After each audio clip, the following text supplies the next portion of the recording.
கோவை மாநகராட்சி பள்ளி சுவர்களை தொடர்ந்து மாநில மற்றும் தேசிய நெடுஞ்சாலை மைய தடுப்பு மேம்பாலங்கள் என அத்துமீறும் விளம்பரங்களால் பொதுமக்கள் அவதிப்படுகின்றனர்.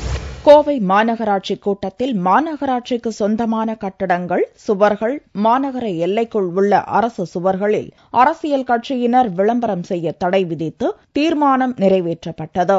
ஆனால் தீர்மானம் கொண்டு வந்து நிறைவேற்றிய ஆளும் கட்சியினரே போட்டி போட்டு விளம்பரங்களை செய்து வருகின்றனர். அரசின் சாதனை மற்றும் முதல்வர் பிறந்தநாள் விழாவுக்கான விளம்பரங்கள் கண்ணை பறிக்கின்றன.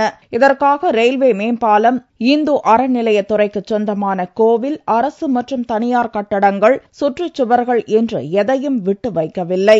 கோவையில் இதுவரை இல்லாத அளவுக்கு ஆளும் கட்சி கோஷ்டியினர் போட்டி போட்டு சுவர் விளம்பரம் செய்து வருகின்றனர். கோடநாட்டில் முதல்வர் தங்கியிருப்பதால் கோவையில் பிறந்தநாள் விழாவுக்கு பிரம்மாண்ட விளம்பரம் செய்கின்றனர்.